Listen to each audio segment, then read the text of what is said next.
Hi friends, எல்லாருக்கும் வணக்கம். Happy new year. லேட்டாக சொல்கிறேன்னு நினச்சிக்காதீங்க. ரொம்ப நாளாக என்னால் வீடியோ போட முடியல, கொஞ்சம் ஒர்க் இருந்தது.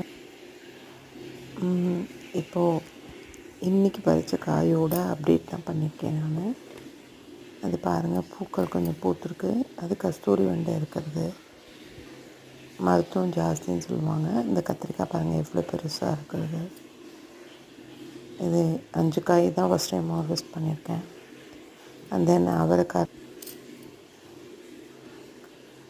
இது இன்னமும் பெருசாகும். பட் பறித்து பார்க்கலாமே, நான் பறிச்சிட்டேன். இது ஒரே ஒரு சக்கரவள்ளி கிழங்கு இருந்தது. இது வேற ஒரு வெரைட்டி கத்திரிக்காய். இந்த கஸ்தூரி வெண்டை பாருங்கள் எப்படி இருக்குன்னு கமெண்ட் பண்ணுங்கள். தேங்க்யூ.